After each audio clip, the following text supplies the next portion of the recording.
Shalom dan selamat pagi saya ucapkan kepada sidang jemaat yang dikasihi di dalam kasih Kristus.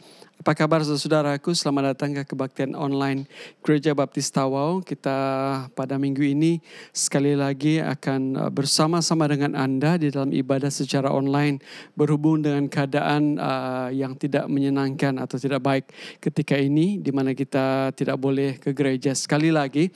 Namun walau dalam keadaan apapun kita percaya bahwa kasih Allah itu tetap di dalam kehidupan kita, sama ada kita beribadah di gereja ataupun di rumah ataupun cuma di rumah kita sendiri. Saya pasti bahwa kalau kita benar-benar menyerahkan kehidupan kita di dalam ibadah ini, kita benar-benar fokus di dalam ibadah, mau menyembah, memuji, mau diajar, mau berdoa, mau menaikkan roh kita, hati kita untuk menyembah Dia, saya pasti bahwa roh Allah menyertai kita semua. Amin. Sekali lagi selamat pagi.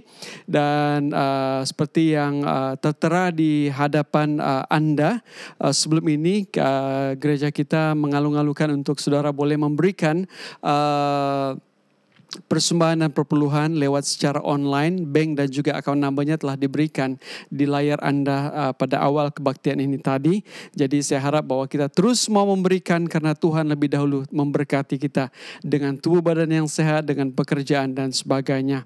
Jadi mari kita pada pagi hari ini saya mengajak saudara untuk memberikan persembahan kita, perpuluhan kita tanpa henti, tanpa merasa bimbang dan takut, tanpa merasa takut akan hari esok, tetapi biar kita terus mau berserah kepada Dia.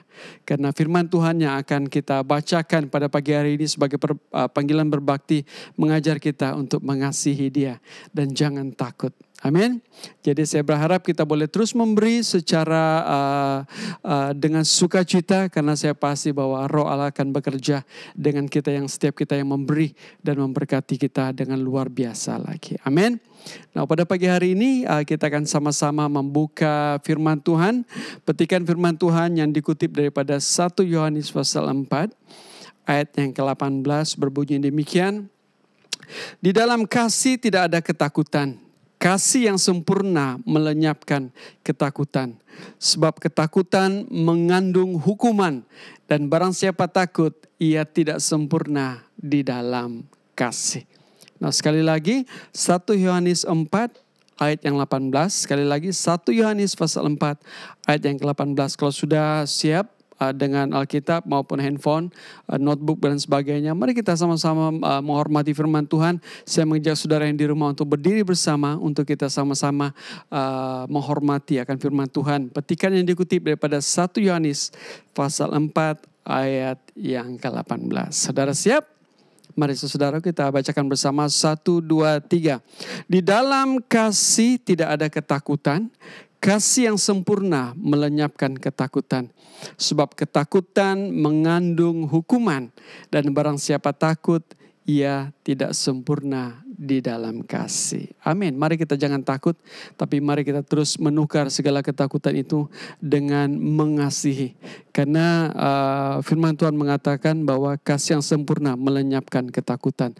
Mari kita tukar ketakutan dengan lebih belajar untuk mengasihi. Dan sampai ke tahap di mana kasih yang sempurna itu ada di dalam kita. Amin. Sebab ketakutan mengandung hukuman. Dan barang siapa takut, ia tidak sempurna di dalam kasih. Saya mengajak kita semua sebelum kita meneruskan dengan acara kebaktian pada pagi hari ini, mari kita sama-sama tundukkan kepala dan saya akan membawa kita di dalam doa. Mari kita berdoa. Puji dan syukur kami naikkan sekali lagi ke hadirat-Mu yang kudus. Engkau adalah Allah yang baik. Allah yang memperhatikan setiap kebutuhan kami selama kami di dunia ini. Kami tahu bahwa sehingga saat ini keberadaan kami adalah karena kasih dan anugerah-Mu dalam setiap kehidupan kami semua. Apapun keadaannya di luar sana, di muka bumi ini, namun kami tetap percaya bahwa Engkau masih memegang kendali dan mengajar kami untuk terus mengasihi Engkau, berharap kepada Engkau, dan jangan takut. Terima kasih Yesus. Serta ibadah ini, jika ada yang dalam kelemahan tubuh, hamba-Mu berdoa kiranya Engkau menjamah setiap tempat yang sakit dan menyembuhkan. Dan jika ada yang di dalam ketakutan, hamba-Mu berdoa biar Engkau tukar ketakutan itu menjadi sesuatu kasih di dalam kehidupannya. Dan jika ada yang di dalam kemurungan, kami berdoa biar sukacita Allah sukacita surgawi menyertai kita semua. Terima kasih Yesus, serta ibadah ini dari pertama pertengahan hingga akhirnya, biar yang terlaksana, yang terjadi adalah atas kehendak Allah Bapa di sorga sendiri. Terima kasih Yesus. Inilah doa kami, biar Engkau terus menyertai kami dalam ibadah ini, dan biar kami membuka hati kami, membuka pikiran kami untuk boleh memuji, memuliakan Engkau, menyadari akan kasih-Mu yang begitu besar buat kami semua, dan terus mau berharap kepada Engkau, mau diajar, serta mau mengangkat doa-doa kami agar Engkau dengar. Dan biar segala doa yang kami naikkan lewat ibadah ini, Engkau dengar, Engkau kabulkan sesuai dengan keinginan dan kebaikan yang Engkau berikan buat kami. Inilah doa kami Tuhan. Kami peralaskan doa ini hanya di dalam nama Yesus yang telah menjadi Tuhan dan Juru Selamat kami. Dan semua yang percaya katakan amin, amin, amin. Sekali lagi selamat pagi, selamat beribadah. Semoga Tuhan Yesus memberkati kita semua. Sesuai dengan pembacaan kita sebentar tadi, mengajar kita untuk belajar akan kasih yang sempurna daripada Allah Bapa kita di sorga. Amin. Karena kita tahu bahwa Allah mendengar setiap doa-doa yang kita naikkan, menjawab sesuai dengan kehendak-Nya. Mari kita belajar lagu ini bersama. Mengenalmu di hidupku, anugerah indah bagiku, dan tak akan pernah terganti.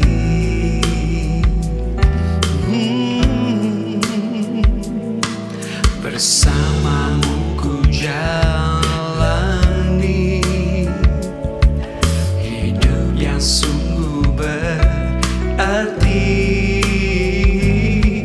Kau berikan ku kasih sempurna. Ku tahu Tuhan dengar doaku, tahu Tuhan dengar pelukku, dan Kau berikan Roh-Mu yang selalu kuatkanku. Ku tahu Tuhan lihat semua tetes air mata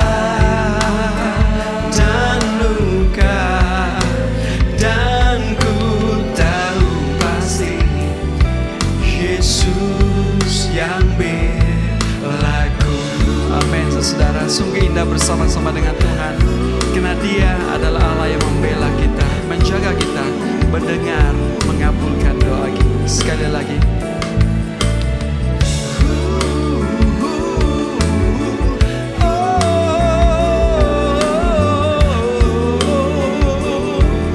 katakan mengenalmu.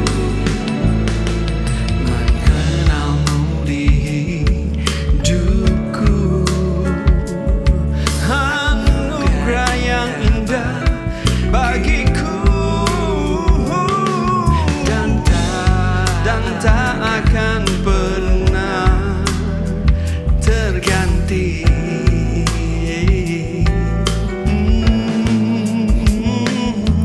Bersamamu ku jalani hidup yang sungguh berarti.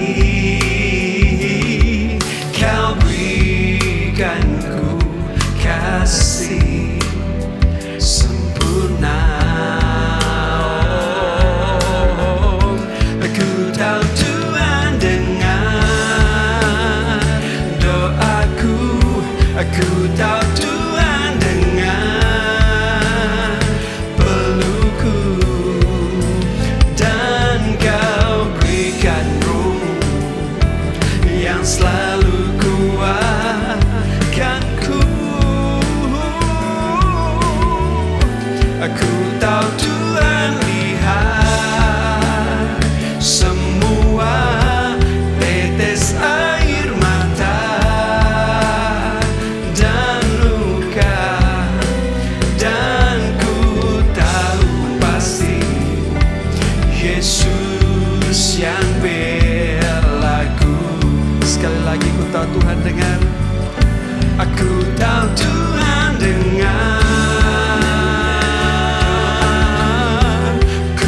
tahu Tuhan dengar pelukku, dan Kau berikan Roh-Mu yang selalu kuatkanku. Aku tahu Tuhan lihat semua tetes air mata dan luka, dan ku tahu pasti Tuhan Yesus yang belaku. Dan ku tahu pasti Tuhan Yesus yang belaku. Dan ku tahu pasti Tuhan Yesus jawab doaku. Satu kepastian yang Tuhan berikan, bahwa Dia mendengar, Dia melihat, Dia mendengar dan membela kita. Itu adalah Tuhan kita. Siapa namanya? Yesus Kristus. Kita berikan kemuliaan buat Allah Bapa kita di surga. Amin. Selamat pagi, selamat beribadah kepada kita semua yang di rumah, yang dimanapun kita berada. Mari kita naikkan lagu ini karena Yesus dan Yesus yang sangat dahsyat di dalam kehidupan kita. Amin. Mari kita tinggikan Dia, katakan, we go. Dari utara ke selatan terdengar pujian bagi Allah. Dari barat sampai ke timur, nama Yesus disanjung tinggi. Dari pulau-pulau, lembah-lembah, gunung-gunung yang tinggi, kemuliaannya semua, kemuliaannya disaksikan, kebesarannya diceritakan. Yesus, Yesus, nama Yesus, nama Yesus disanjung tinggi. Dari pulau-pulau, lembah-lembah, gunung-gunung yang tinggi, semua Allahku dahsyat, Allahku dahsyat berkuasa. Seluruh bumi sujud menyembah, tinggikan namamu. Allahku dahsyat berkuasa. Seluruh bumi sujud menyembah, tinggikan namamu. Allahku dahsyat, man. Here we go. Kemuliaan sekali lagi. Kemuliaannya disaksikan, kebesarannya diceritakan. Yesus, Yesus, nama Yesus, nama Yesus disanjung tinggi. Dari pulau-pulau, lembah-lembah, gunung-gunung yang tinggi, semua Allahku dahsyat berkuasa. Seluruh bumi sujud menyembah, tinggikan namamu. Allahku dahsyat berkuasa. Seluruh bumi sujud menyembah, tinggikan namamu. Allahku dahsyat berkuasa. Seluruh bumi sujud menyembah, tinggikan namamu. Allahku dahsyat berkuasa. Seluruh bumi sujud menyembah, tinggikan namamu.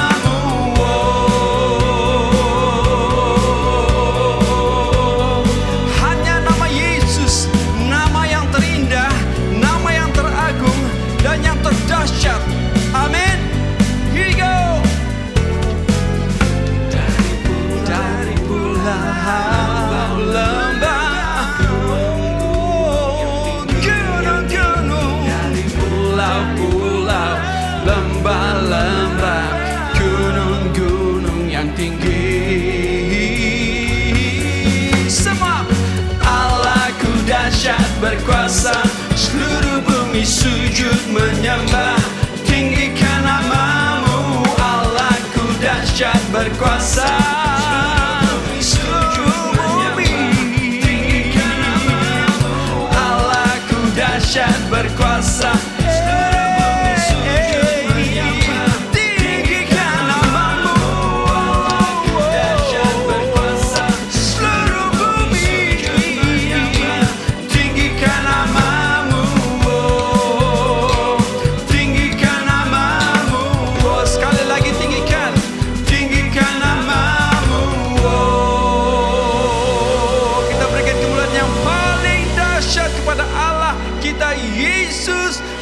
Yesus namanya.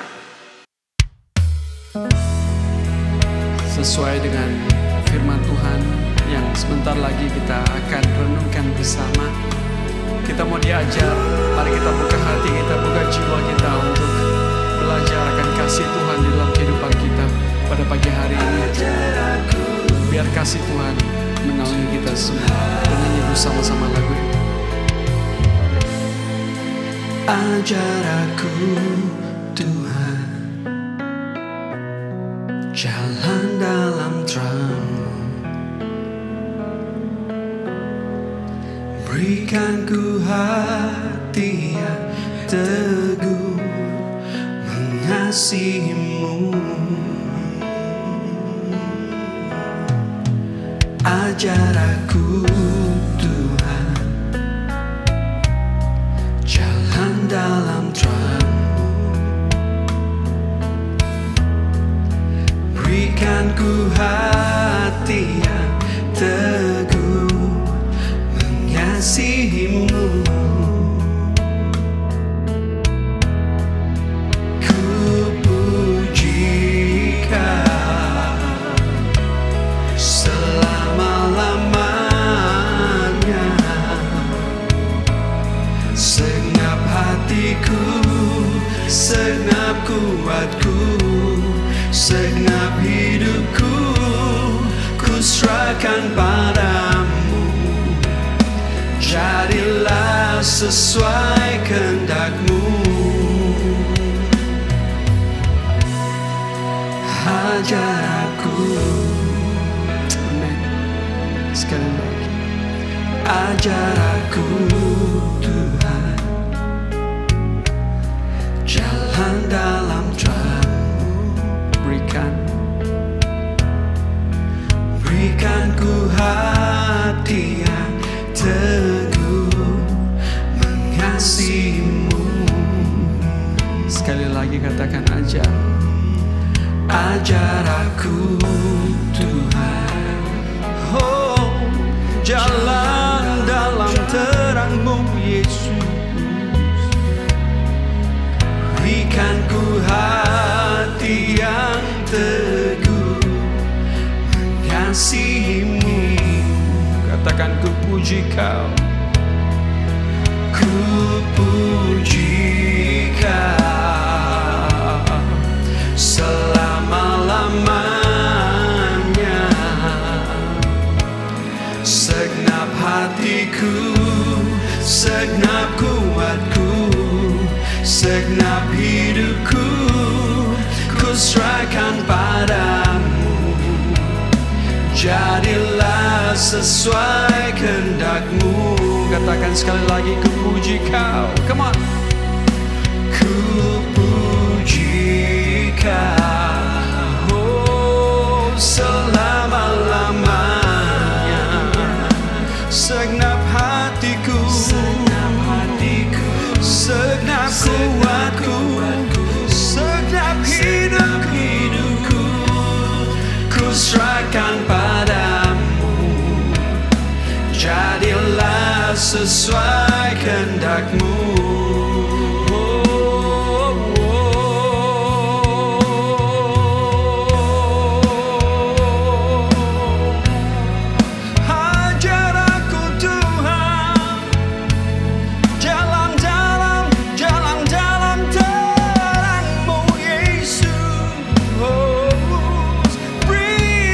Ku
berjalan dalam terang-Mu Bapa.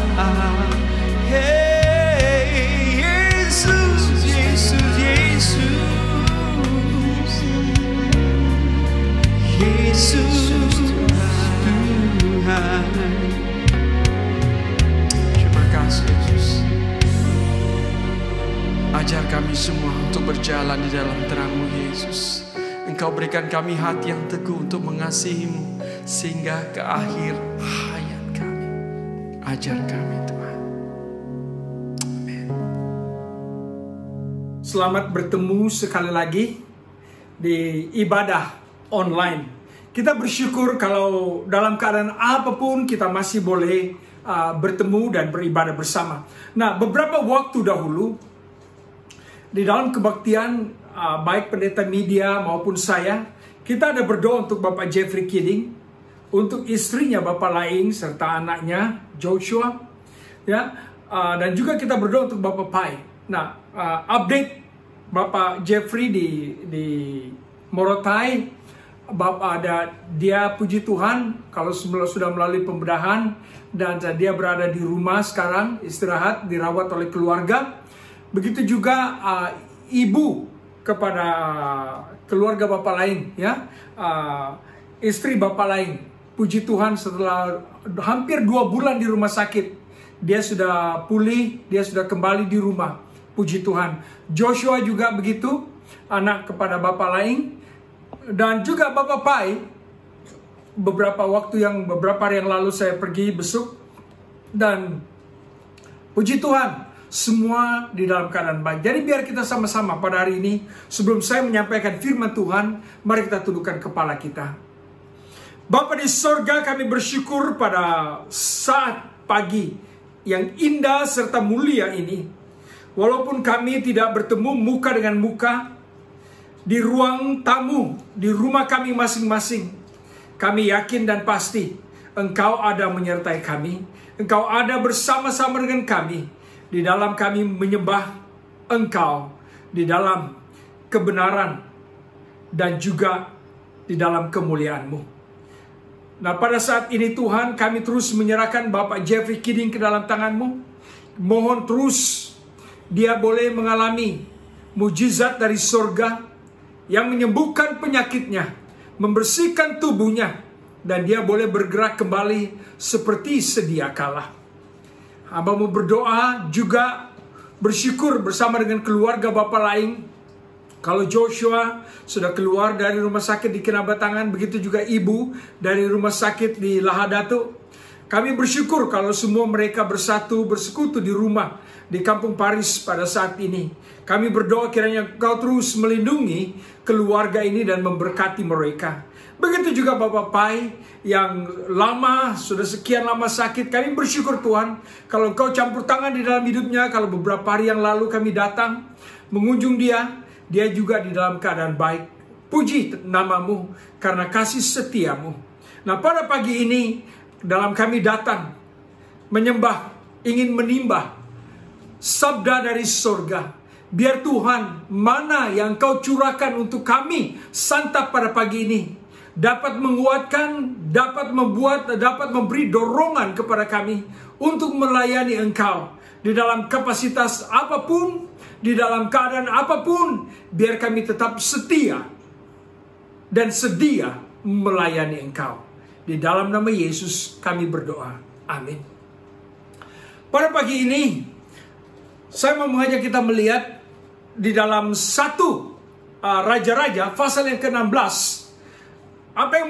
Pasal yang ke-16, saya mau kita lihat pasal 19, ayat 16, kemudian kita lompat kepada ayat yang ke-18.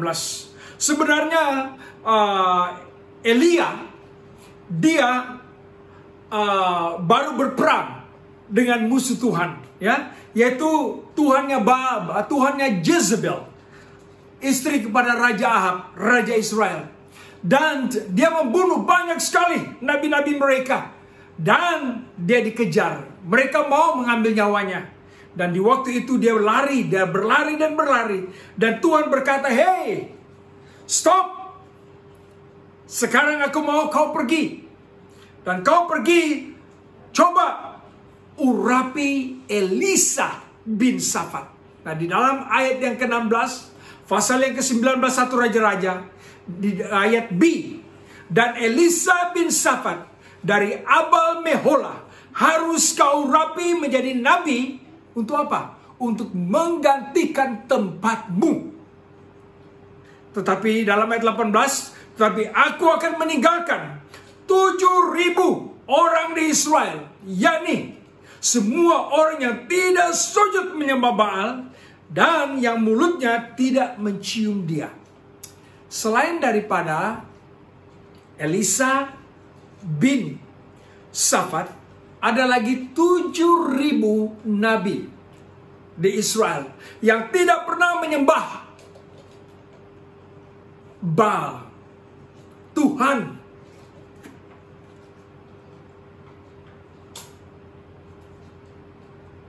Yang disembah oleh Jezebel itu. Nah, pada pagi ini saya mau kita melihat Allah menyuruh dia mencari seorang. Nah, ini cerita kita pada hari ini, ya. Bahwa Allah menyuruh dia mencari satu orang. Nah, sebenarnya Elia ini bukan luar biasa sekali. Semua kita sudah biasa dengan nama ini. Semua kita sudah biasa dengan pelayanannya. Semua kita sudah biasa dengan namanya. Luar biasa Allah bekerja di dalam hidupnya. Ya, dan dia tidak mati. Dia diambil oleh Allah. Luar biasa sekali dia. Tetapi di dalam keluar biasaannya itu, dia kerap kali, macam saudara dan saya, mengalami kelemahan iman. Satu daripadanya, dia merungut kepada Tuhan. Dia berlari. Dan dia berkata, Tuhan, bunuh aku, ambil nyawaku. Karena orang mau nyawaku sekarang. Tolong selamatkan aku. Nah, kali ini Tuhan berkata kepada dia, kau pergi urapi Elisa. Karena dia telah aku pilih menggantikan tempatmu. Nah, Elisa sampai ini hari, kamu dan saya, kita jarang mendengar nama ini. Ya? Kita tidak biasa namanya. Dia ditapuk oleh nama Elia. Nama yang luar biasa itu. Tetapi ingat, di dalam ayat 18 ada 7.000 nabi di Israel. Tetapi Allah tidak menyuruh Elia pergi mengurapi satu daripada 7.000 orang ini. Tapi Allah menyuruh dia, pergi kau cari, yaitu kira-kira 300 batu. Engkau harus berjalan kaki 300 batu jauhnya untuk mendapatkan Elisa bin Safat. Lalu urapi dia untuk mengambil tempatmu. Saudara yang kekasih di dalam Tuhan, di dalam kita lemah, di dalam kerap kali kita ragu, sangsi, khawatir, kadang-kadang Allah berbicara, bagaimana kalau anakmu kupakai? Bagaimana kalau saudaramu kupakai? Bagaimana suamimu kupakai? Bagaimana istrimu kupakai? Tuhan siap sedia memakai orang untuk mengambil tempat di dalam pelayanan kita. Nah, kerap kali banyak orang tidak mau tempatnya diambil. Saya puji Tuhan, karena Elia waktu Tuhan berkata, kau jalan 300 batu untuk menemukan orang ini, lalu engkau urapi. Nah, saya mencari latar belakang Elisa ini. Siapa juga dia sebenarnya? Kasihan. Ada 7.000 nabi. Allah tidak menyuruh dia pergi mencari satu daripada mereka. Tapi Allah menyuruh dia mencari orang yang berlatar belakangkan sebagai penanam gandum. Siang malam dia bekerja di ladangnya bersama dengan kerbaunya, sapinya. Dia bekerja untuk membajak supaya ada makanan untuk keluarga. Dan Alkitab berkata, dia bekerja luar biasa sekali beratnya.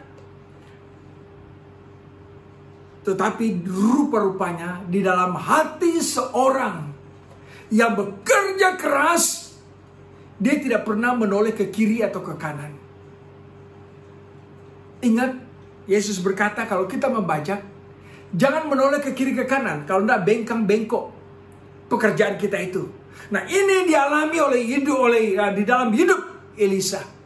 Dia tidak ke kiri ke kanan. Rupa-rupanya di dalam dia membajak itu, begitu juga gambaran imannya kepada Tuhan. Itulah Tuhan berkata ada 7.000 tambah 1 lagi. Dan orang ini bukan nabi, tetapi dia adalah pembajak di tengah ladangnya. Dia adalah orang yang bekerja di kebunnya, bercucuk tanam. Itulah latar belakang orang yang bakal mengambil tempatmu itu. Wow, luar biasa sekali. Nah, saya bertanya, kenapa juga? Bukankah orang 7.000 sudah disediakan? Kenapa harus mengambil pembajak di ladang ini? Rupa-rupanya Tuhan tahu isi hati orang ini. Ingat, dia bertahan. Saya katakan dia tidak menoleh ke kiri ke kanan. Berarti dia tidak pernah menyembah dan mencium patung Baal yang diharuskan oleh istri Raja Ahab, Raja Israel, yaitu Jezebel, supaya semua orang mengaku dia sebagai Tuhan mereka. Baal ini berlutut dan mencium patung ini. Tetapi rupa-rupanya ada satu orang selain daripada 7.000 nabi, ada satu petani pembajak di ladang yang bernama Elisa, yang tidak pernah melakukannya, walaupun nyawanya seakan-akan di ujung tanduk. Bila-bila dia boleh dibunuh karena dia tidak mau. Tetapi rupanya iman bapak pembajak petani ini luar biasa sekali. Dan Allah melihat iman bapak ini. Saudara kisah Tuhan, banyak kali kita lihat seseorang, kita tidak tahu bagaimana imannya. Kita lihat seseorang, kita berkata, mungkin orang ini begini, mungkin orang ini begitu. Padahal lain hidupnya. Nah, beginilah kehidupan bapak petani ini, bapak Elisa ini. Orang tidak kenal, orang tidak tahu. Tetapi Allah mengenali dan Allah mengetahui. Dan saya mau saudara-saudara, kita pada hari ini jangan menghakimi orang-orang di sekitar kita. Karena mereka begini, karena mereka begitu. Karena kita tidak tahu hati mereka. Apatah lagi kita tidak tahu iman mereka. Dan mungkin mereka lebih luar biasa dari segi iman daripada kita. Karena Allah melihat hati. Yang kedua, yang mengambil perhatian saya, selain dia ini totally terjual kepada Allah, totally berserah kepada Allah, yang saya lihat Alkitab berkata, waktu dia dipanggil, apa dia buat? Dia cepat-cepat di dalam ayat 21, lalu berbaliklah ia daripada Ilya, ia mengambil pasangan lembu itu, menyembelihkannya dan memasak dagingnya dengan bajak lembu itu sebagai kayu api. Ia memberikan daging itu kepada orang-orangnya. Kemudian makanlah mereka. Sesudah itu bersiaplah ia, lalu mengikuti Elia dan menjadi pelayannya. Yang kedua, yaitu dia bakar segala peralatan pekerjaannya. Sebagai seorang pembajak, sebagai seorang petani, dia bakar semua. Dia pakai ianya sebagai kayu api untuk membakar korbannya kepada Allah. Alkitab berkata, dia korbankan binatangnya. Nah, ingat, ini satu pengorbanan yang luar biasa mahal. Ingat, dia seorang petani pembajak, bukan banyak uangnya. Dan binatang serta peralatan luar biasa tinggi dan harganya mahal. Tetapi ini dibuat oleh Elisa. Alkitab berkata dia membakar korban bakaran dengan menggunakan peralatan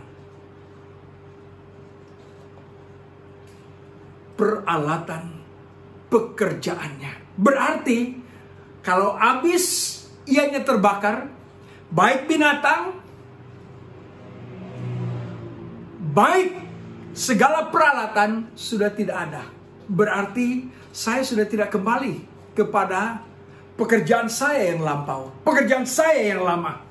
Berarti saya akan mengambil tanggung jawab baru, yaitu menjadi, Alkitab berkata, dia menjadi pelayan kepada Elia.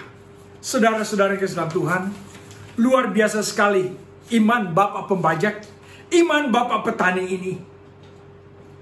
Saya terkenang dan teringat apa yang ditulis di dalam 2 Tawarikh pasal 16 ayat 9e yang berkata begini, karena mata Tuhan menjelajah seluruh bumi untuk melimpahkan kekuatannya kepada mereka yang bersungguh-sungguh hati terhadap dia.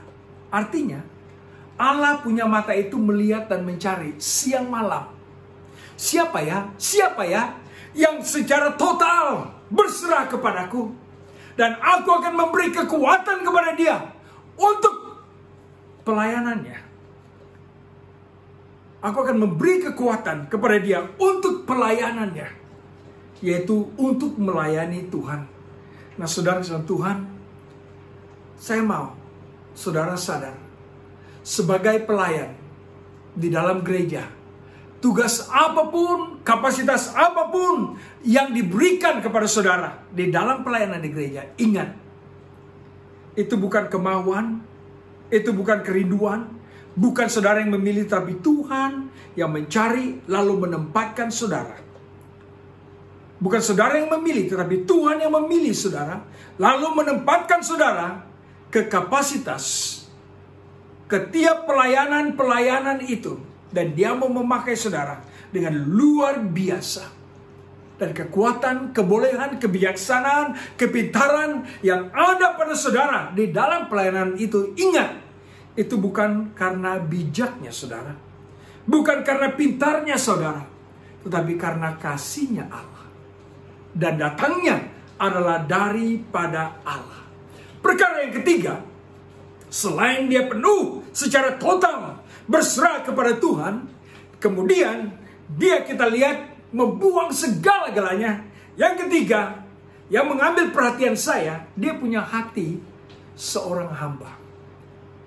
Saya bacakan tadi, ya, habis dia menyembelih dan memasak dagingnya dengan bajak lembu itu sebagai kayu api, ia memberikan daging itu kepada orang-orangnya. Hatinya ini kepada rakyat. Hatinya ini kepada pelayanan, kepada manusia sesama. Orang-orang di persekitarannya itu penting bagi dia. Penting untuk dilayani, penting untuk dikasihi. Jadi Alkitab berbicara kepada saudara dan saya. Korban itu, dia tidak seharusnya membagikan korban itu kepada orang-orang di persekitarannya. Tapi Alkitab berkata dia memberi. Kenapa? Karena dia punya hati sebagai seorang hamba. Bagi dia sesama penting sekali. Jadi melalui 3 perkara ini, apa yang Tuhan mau daripada saudara dan daripada saya?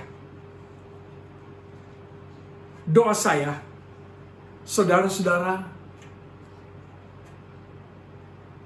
mempunyai penyerahan yang total, mempunyai komitmen sepenuhnya kepada Tuhan.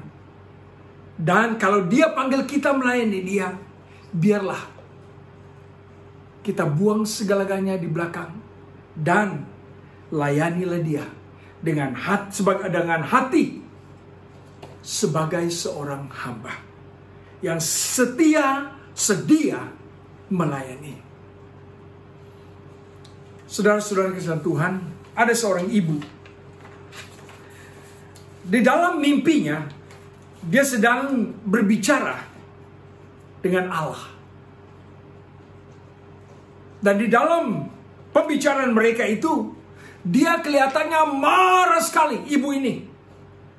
Dia marah, dia berkata kepada Tuhan, Tuhan, aku marah sekali, aku tidak senang hati, karena aku melihat orang yang luar biasa menderita oleh pekerjaan iblis di sekitar dan sekeliling kita ini.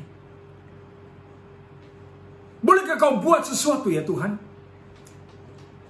Tuhan berkata, Bu, aku sudah melakukan sesuatu. Ibu mau tahu apa yang aku buat? Iya, aku mau tahu. Dia berkata, aku mencipta ibu. Dan aku mau ibulah yang melakukan sesuatu untuk merubah keadaan orang-orang yang menderita di sekitar ibu. Dalam 1 Petrus pasal 4 ayat yang ke-11, jika ada yang berbicara, baiklah ia berbicara sebagai orang yang menyampaikan firman Allah. Jika ada orang yang melayani, baiklah ia melakukannya dengan kekuatan yang dianugerahkan Allah, supaya Allah dimuliakan dalam segala sesuatu, karena Yesus Kristus ialah yang mempunyai kemuliaan dan kuasa sampai selama-lamanya. Amin. Nah, Tuhan berbicara, aku sudah mencipta engkau. Aku sudah memilih engkau untuk pelayanan. Lakukanlah. Kalau engkau mau persekitaranmu berubah, buatlah sesuatu. Bukan aku, karena aku menciptamu untuk melakukannya. Aku sudah memberi engkau apa saja yang kau perlu untuk merubah keadaan di persekitaran. Jadi saudara-saudari kekasih dalam Tuhan, nomor 1. Tuhan memilih dan dia memberi. Dia sudah mencipta saudara. Jadi dia mau saudara melakukan sesuatu. Ingat 1:4-11. 1 Petrus 4 ayat yang ke-11. Kalau berbicara, berbicaralah. Menyampaikanlah firman Tuhan. Kalau di dalam pelayanan apa, pakailah.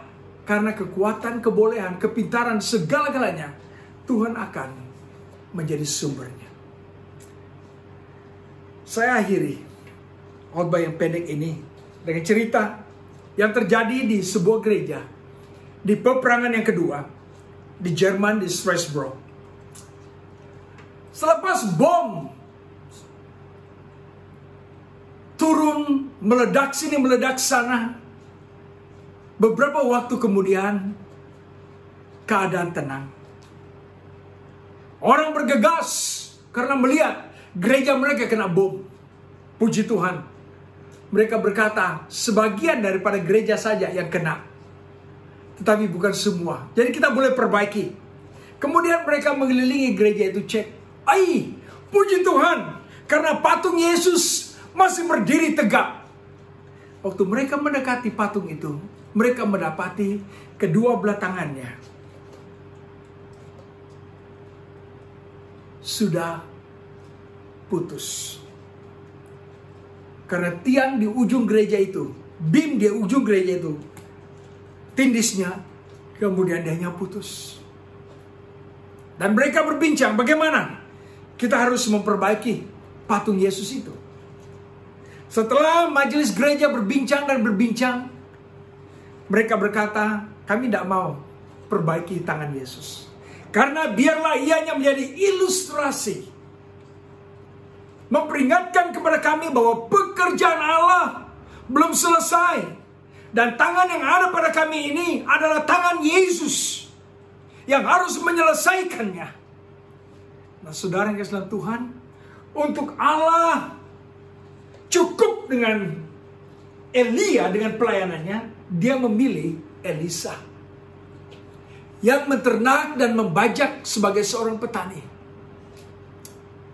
Dia menjadi pembantu melayani, memenuhi tanggung jawab, supaya apa yang Allah pertanggungjawabkan kepada Elia boleh diselesaikan oleh Elisa. Pada hari ini, di zaman kita ini, pelayanan pekerjaan Yesus hanya boleh diselesaikan oleh tangan saudara dan tangan saya yang ada di gereja ini. Dan Tuhan mau, dia berkata, jangan komplain. Aku sudah cipta kamu. Pakai tanganmu. Pakai apa yang ada padamu untuk pelayanan, agar genap apa yang aku inginkan, supaya suatu waktu nanti apabila sudah genap pelayanan-pelayanan itu terjadi, aku akan turun dan menghadiahkan kamu kehidupan yang kekal. Mari kita tunduk kepala. Waktu kita tundukkan kepala, saudara rasakan kedua belah tangan yang ada pada saudara. Tangan Yesus di patung di gereja Strasbourg itu putus. Menjadi ilustrasi kepada saudara dan saya bahwa tangan yang putus itu ada pada tangan saudara. Jadi ingat kedua belah tangan kiri dan kanan saudara. Kanan tangan saudara itu adalah tangan Yesus yang meneruskan, melanjutkan pelayanannya sampai di kedatangannya yang kedua kali. Jadi jangan salah guna kedua belah tangan yang Tuhan berikan kepada kita itu. Ingat, kebolehan kedua belah tangan ini, kekuatannya, kepintarannya, semuanya datangnya daripada Tuhan. Jadi saudara tidak perlu buat apa-apa. Cuma seperti Elisa, hanya berserah secara total. Buang apa yang menghindar pelayanan saudara. Bakar ianya, lupakan ianya. Kemudian dengan hati yang setia dan sedia melayani, mengasihi sebagai seorang hamba, saudara melanjutkan tugas dan tanggung jawab yang di atas pundak saudara ditaruhkan oleh Yesus. Bapa di sorga, hamba mau berdoa kepada tiap orang Kristen pada hari ini yang mempunyai telinga dan mendengar. Biar mereka tahu, sadar, bahwa tangan kiri dan tangan kanan mereka itu adalah tangan Yesus yang harus mereka pakai untuk pelayanan. Tidak tahu pelayanan apa, tapi jangan sama sekali ditapuk, disimpan, tetapi dipakai untuk membesarkan kerajaan Yesus di muka bumi ini. Dia telah mencipta, dia telah menyelamatkan. Dan kekuatan yang ada pada kami, keselamatan yang ada pada kami, perlindungan yang ada pada kami, berkat-berkat, anugerah dan rahmat yang ada pada kami, semuanya daripadamu. Dan biar kami pakai ianya sesuai dengan rencanamu dan tujuanmu bagi hidup kami. Bapa di sorga, hambamu terus berdoa untuk jemaat dimanapun mereka berada, baik di Tawau maupun di tempat-tempat di luar daripada Tawau ini. Kami berdoa Tuhan, biar Engkau terus pakai kami, lindungi kami daripada gejala COVID ini. Dan kami berdoa Tuhan, kiranya suatu waktu nanti gereja bakal terbuka kembali dan kami boleh menyembah Engkau di dalam roh dan kebenaran, di ruang ibadah yang tersedia di gerejamu. Terima kasih. Kiranya kasih dari Allah Bapa, Allah Anak, dan Allah Roh terus menyertai tiap jemaat. Begitu juga sanak saudara, keluarga yang jauh daripada kami. Engkau sertai dan Engkau berkati mereka. Dalam nama Yesus kami berdoa. Amin.